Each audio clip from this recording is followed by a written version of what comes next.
challenges I'm just about to run out to present my story. So I'll just quickly ask a question. First of all, when we sit there and having a personal moment, I'm very almost debate how operationalized community resilience on further system that's looking at my proposal. But the encouragement I take is when I go to a cocktail party and I say I'm doing a PhD, we're actually know what's meaning resilience. So I think, as a human being, I think we have an intuitive notion of what some of these things are. But one thing I'd like to add to the debate is Luther did a meta-analysis of 50 years of resilience research, which was fantastic. And I think one of the reasons that we're trying to discuss the outcome of resilience, she also said resilience is hard to study because it's a trait. So we know that resilient people are more likely to be open-minded, and know they're more likely to have high humor. And it's also a process. And kind of back to Todd's point about applications. And I've read all this stuff, and when I'm sitting in front of a client who has no meaning, and I have to bring it back, what in the heck do they do? So I think if we could get some, both in the personal examples, how we work as therapists, how we work as parents, I think that would be a great research agenda. Do you know Viktor Frankl's emphasis on paradoxical intention as a psychotherapy? Mm-hmm. That's very important to what you're saying. He, the first time I met him in a class, he gave that as an example. He said a professor had come to him for psychotherapy. And the professor said, I don't know why I'm here. My colleagues, I'm depressed and anxious. My colleagues think I would be in psychotherapy, so I thought I'd give it a try. So Frankl said to him, you're depressed? What do you mean? He said, well, my wife died 2 years ago. There's nothing left in my life. I keep thinking I should commit suicide. So Frankl said, oh, I see. You think you should commit suicide. Why haven't you done that? Okay. And the response of the professor responded with a shock and said, well, what do you mean you committed suicide? Frankl said, well, you said you wanted to commit suicide. Why not just do it? Well, there's lots of reasons. What are the reasons? And he said, well, my children, for example, they're 2 or 3 years away from being in college. Don't you think children ought to have at least one parent, at least until the point where they get into college? And Frankl said, oh, I see. You haven't committed suicide because you care about the development of your children. And Frankl then said, okay, well, let's say 2 or 3 years from now, your kids will be in college. Then you could commit suicide, right? And the professor was shocked again. He said, I didn't come here. I'm not paying you for this. Frankl said, I'll just try to help you. Why don't you commit suicide 2 or 3 years from now? And the professor said, well, there's reasons. What are the reasons? Well, for example, a friend of mine is a publisher, and I signed a contract for a book for you, and I don't want to just destroy the contract by committing suicide. Oh, you want to write the book and get it out there? You see what he's doing in psychotherapy. And it reminds me very much of Carl Walker's particularly when we come in person. It's only when we accept ourselves that change happens. I think that's I used to be a clinical psychologist, but I was a bad one. If I used that intervention with the professor, he probably would have killed himself. I don't feel bad, but it's very skillful. In our society, you would be subject to they take your license. Yeah, and well deservedly so. I don't know if anybody else has had this reaction here at the conference, but I thought of it when Todd was talking about being alone in the lobby and feeling. I love the lobby because there's a travel agency there that has 2 cardboard cutouts of these beautiful women smiling at me. And every time I see them, I think they are smiling at me, but I'll tell them to smile at Todd.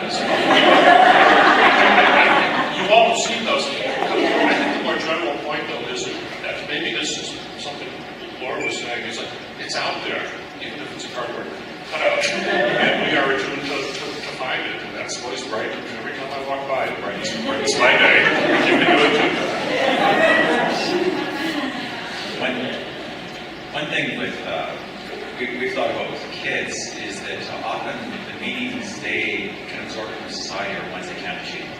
So it might be if they're watching TV or absorbing other media, they might absorb life goals related to wealth and fame and things like that that might not be achievable for a lot of them.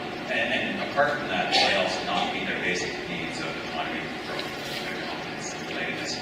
But even ones that aren't bad goals, they might absorb goals of wanting to be a sports star or a star in school or something like that. Every day they're being evaluated based on their academic success. And these are things that not everybody can be at the top of the heap. So one thing you can do to help kids is to give them goals that are achievable. And some of the goals that are achievable are related to character strengths. And now if someone has a disorder, they might not be able to be at the top of the heap in terms of self-control, but a lot of those are achievable. One thing we tried, one thing we found was with kids who are at risk, for example, when they think about crime, they see it as a way to wealth. And so if their goal is wealth, they might want to turn to crime. And we found the more at risk they are, the more likely they are to see crime as a way to wealth.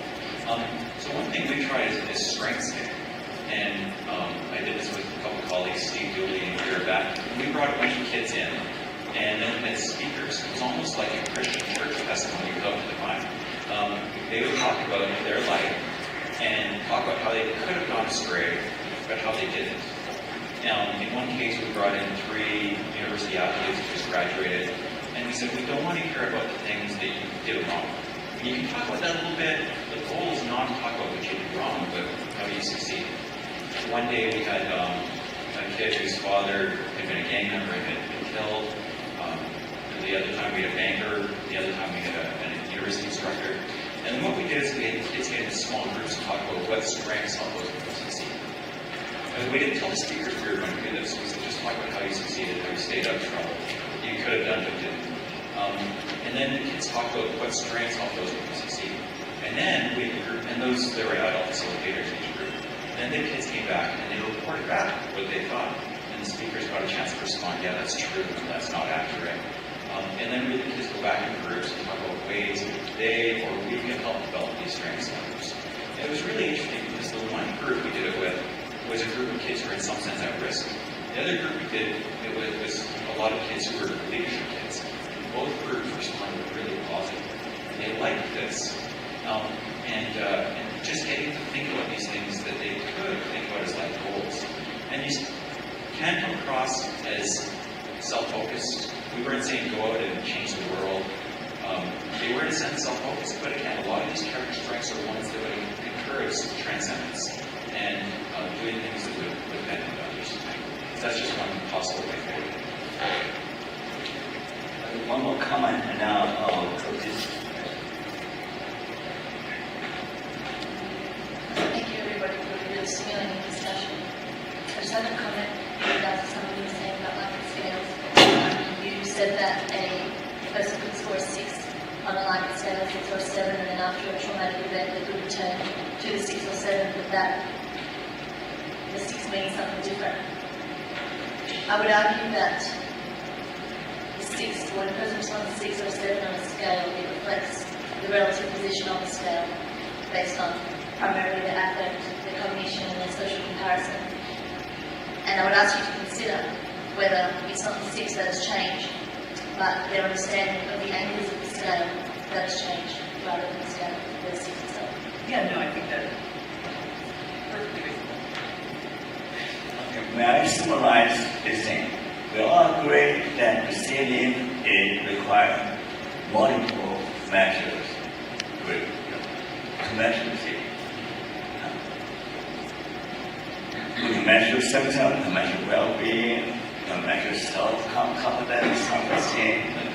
But to answer Todd's comment, my friend, you know that PNP is a good measure of change proceeding. For example, from all the literature about how people change after trauma, the children's testimony, the indicator that the change of priorities from achievement orientation to relationship to spirituality. So when people read the profile and all those components, to see how the change, not the overall change meaning, but what switching from one to another But very few people use that scale. Within a few years, many years research, they prefer particular thing.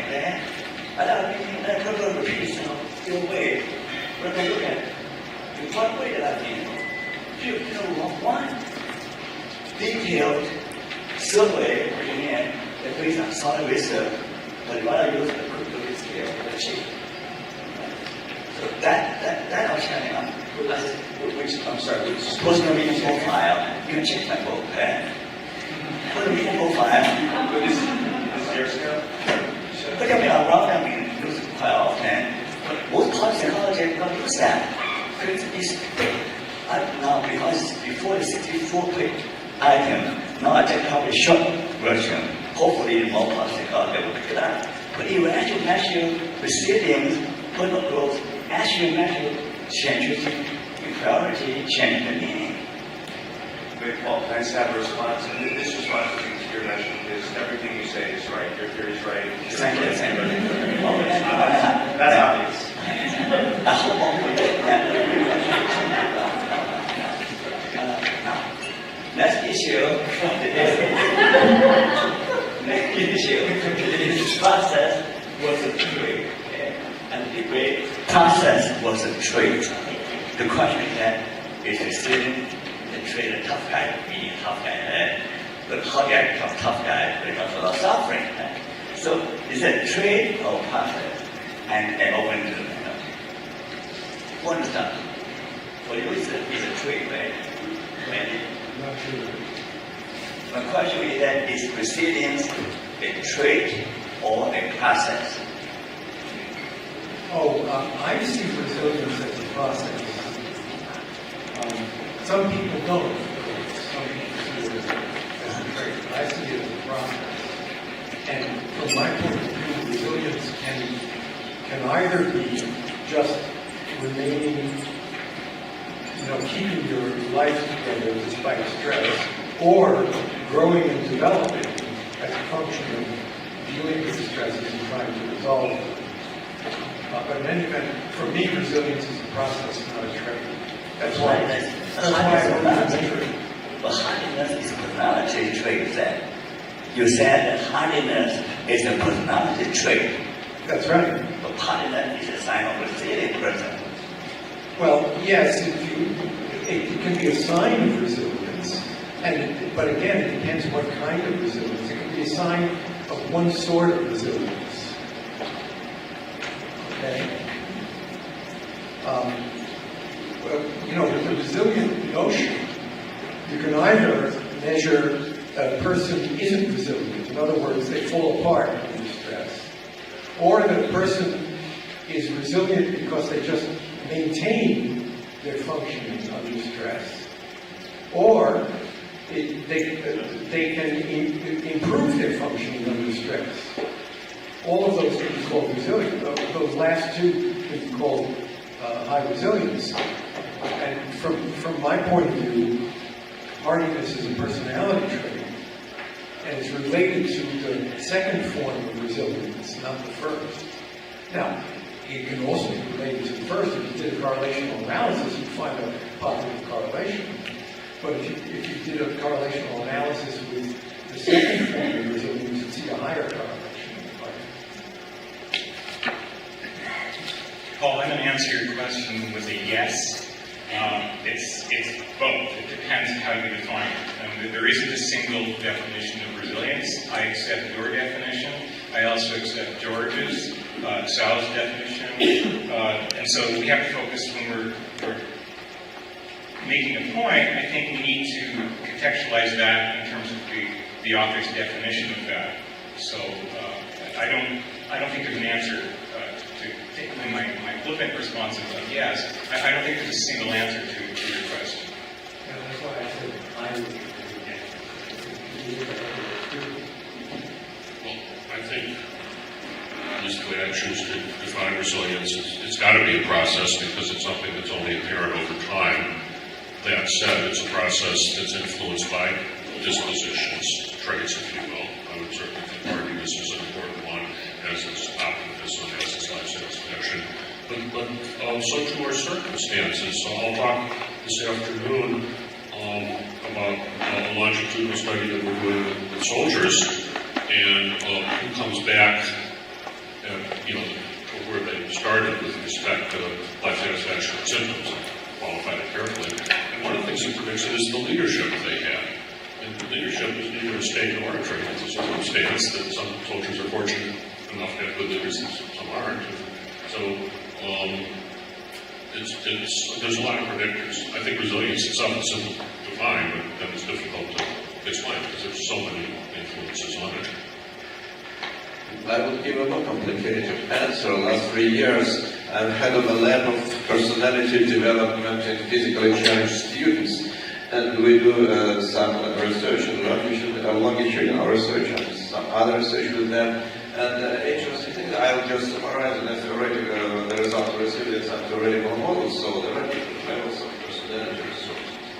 There are sources of stability, so including the life satisfaction with life, meaning, and some other variables, optimism, that help a person to go through the problems and difficulties without noticing them up to some degree.